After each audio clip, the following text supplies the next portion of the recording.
I still think about it like every day. And so right after that, I just went out and I got this fucking tattoo.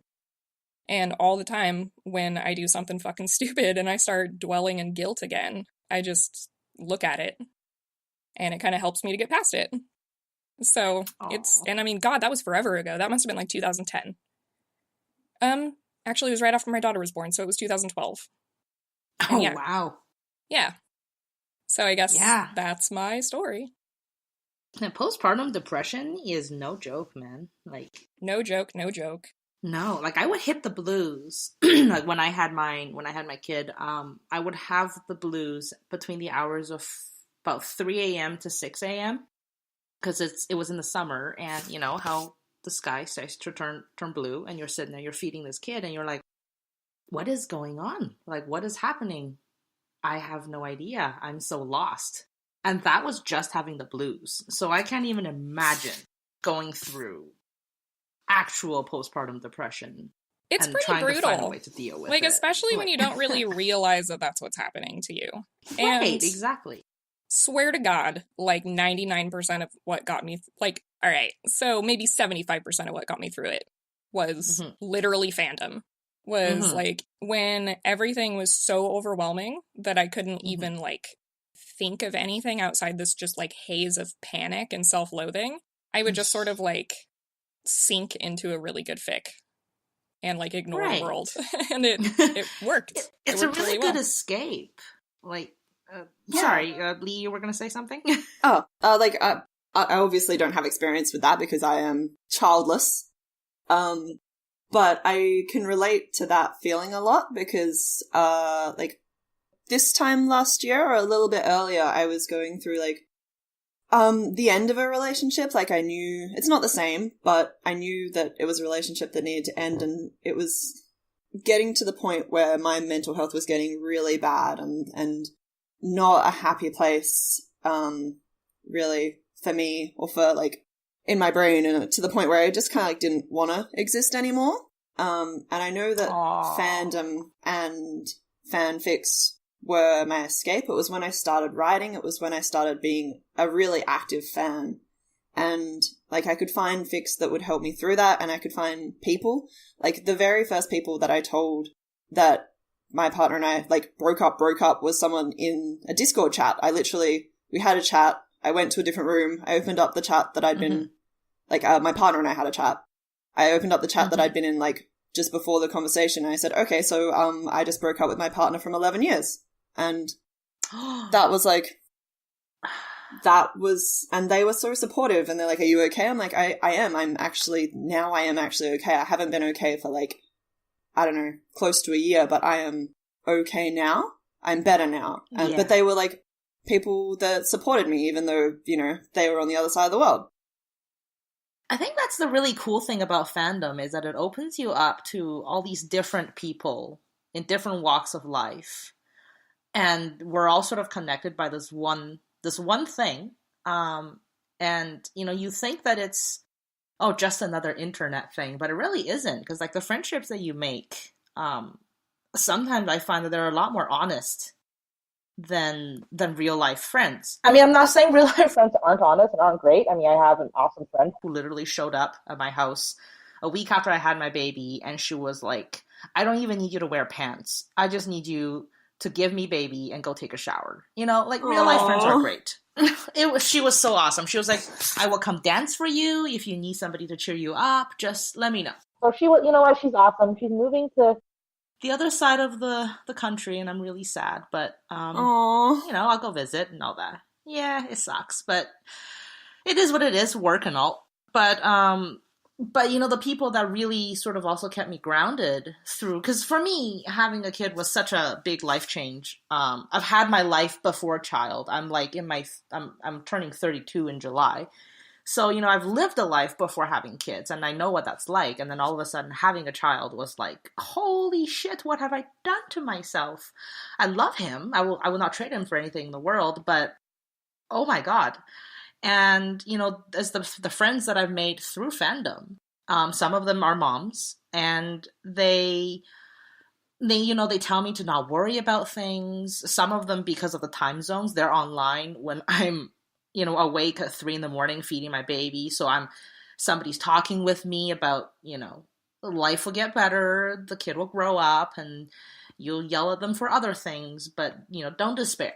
And I think that was the most important thing is having people who you've never even met in person care about you and tell you that things are going to be okay at that very moment when you have nobody, because your real life friends might be sleeping at 3 a.m. Your spouse is sleeping at 3 a.m, right? But there's always somebody who is in fandom, who is online because they live in a different time zone or whatever, and they can really be there for you very, very immediately. And I think it's made a really big difference on just us as a generation, because we also meet different types of people. Like, before being on the internet, I've never met somebody who might be trans, or someone who might be openly homosexual, or so and so, because I'm from a very traditional Chinese family.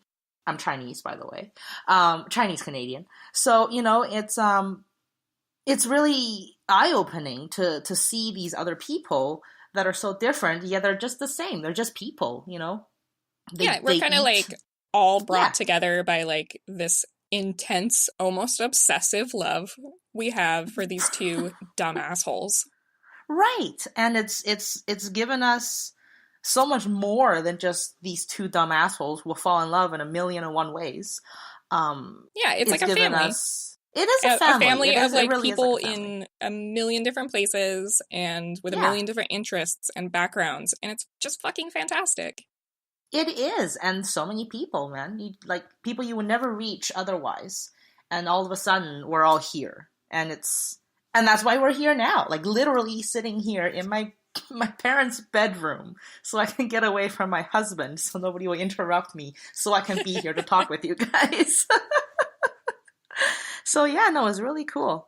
And I'm gonna stop rambling now because that was a ramble.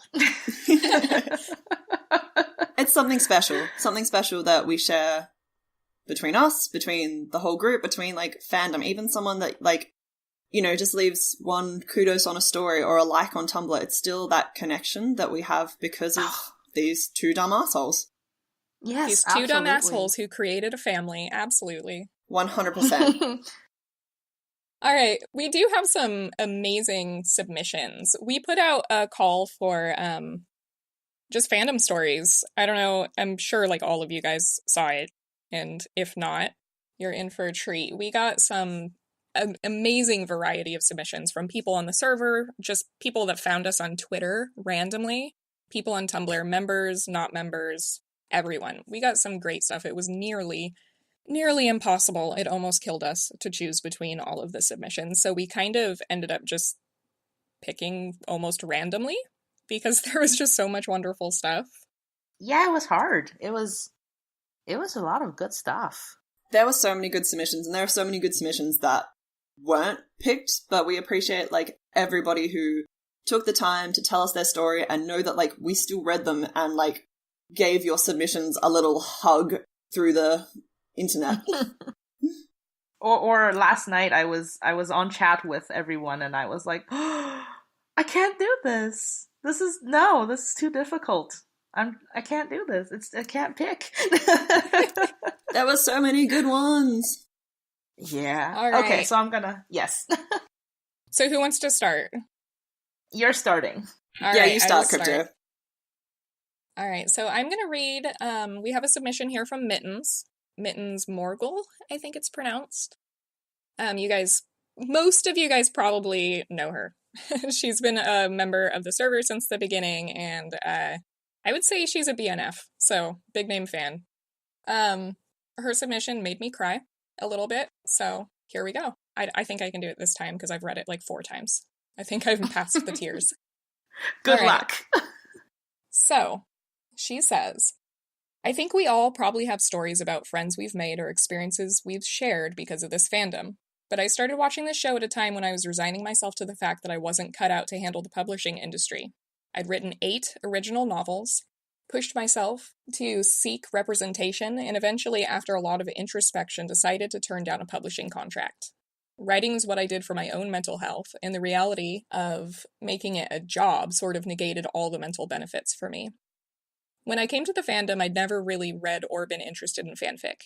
Of course, I knew it existed, but I hadn't ever been involved in any fandom deep enough to seek it out. I hadn't written original fiction in more than 2 years when I discovered Destiel fic, mostly due to the resignation and frustration of writing fiction that I knew nobody else would ever read. But then Jen, Winjunster, was looking for writers to each write a chapter of a Valentine's Day fic, each from a different character's point of view. I volunteered to write the cast chapter, thinking writing a few thousand words might be just the thing to help me get over the writer's block. At this point, it had been more than 3 years since I'd written fiction, so this was a rather terrifying prospect. Once I started, I couldn't stop. The joy of writing returned, and because AO3 exists, I wasn't writing into a vacuum where my stories would go to die. Other people could read them too. Other people who cared about these characters as much as I do could read stories I wrote about them. I have no idea how to express how profoundly this changed my life. Writing is once again the thing that keeps me stable. All the stress of writing for a commercial audience is gone, and I'm allowed to write what makes me happy again. And it's because of this fandom, and these characters, and this show. Whew, okay. I only got choked up a little bit at the end there, guys. I managed to do it. You handled that pretty well. No, that was good. Off. You did good. All right. I just relate to that one so much. Like, so much. With me, it's art, not writing, but I totally relate to it. As a professional artist who does fan art, okay. All right, go. Next one. All right. So I'm next, and I'm reading a submission from Haiku Hamster, who is profoundly bound Dean on Tumblr and Haiku Hamster on Twitter. And here it is. I started watching Supernatural 7 to 8 years ago, back when I was just old enough to understand what was going on, but not old enough to really carry 6 seasons of plot in my head. I rewatched it all later, learning more deeply about the characters, the subplots, the plot itself, my own feelings. I started to really relate to things. When I was 14, I was diagnosed with severe panic disorder. I'd always had panic attacks, but they'd become more frequent, more intense, and more debilitating. Usually, when people talk about how Supernatural helped them with their mental illnesses, it's through AKF, other fans, etc. For me, it was different. My biggest coping mechanism is distraction. When I felt anxious, I would watch Supernatural, read a fic, look at fan art, whatever I could do to take my mind off the fear and anxiety. Through every trough, when I lost hope in all my other coping mechanisms, I always had something. It's honestly so strange to think that the fact that this fandom, this show, all that we've built, it's all saved my ass more than once. I don't think I'll ever be a part of something more awe-inspiring, something I take more pride in, than this fandom. Aww. Right there, they're all so heartfelt that it's oh man. They're so in my feels. Right. Okay, I guess I'm next. So the one I've got is from Neon Bat, or I call them Silly Bat sometimes on Discord, and I think they also go by Neon Bat 666. So here goes. I had shaky health growing up, but was generally healthy. When I was 17, I got sick, and my system just crashed. It went nuts. I was in and out of the hospital, tried to go to college, had to drop out, and it was awful. All my friends except one stopped talking to me because I was sick all the time, and doctors couldn't figure out why. And most of my family thought I was a hypochondriac, until I got diagnosed with a handful of long-ass syndromes and disorders that basically mean I will be sick all my life to some varying degree. Anyway, I remember being around 20, I'm almost 28 now, laying on the couch because it's literally all I could do that day because it was one of my very, very bad days. I had nothing else to do, so I was channel surfing and grumbling through my nebulizer. I stumbled on a rerun of the first episode of Supernatural and started watching it. I watched a lot of TV because I could close my eyes and listen to it, whereas being on the computer made me really nauseated after a bit. I got hooked on Supernatural. I could still only watch little bits at a time without getting woozy from all the motion, but I watched about 2 episodes a day for a while. It meant a lot to me. Seeing the boys struggle through everything, fighting, and just pushing, it gave me a lot of hope and motivation. Especially Sam's arc. He always tried his best, even misguided, and it struck a chord with me. I needed that inspiration because Lord knows everything else sucked. I got a tattoo of the anti-possession sigil and Castiel's wings as soon as my health allowed it. It says, of course, oh my god, I can't read that. Like I will butcher it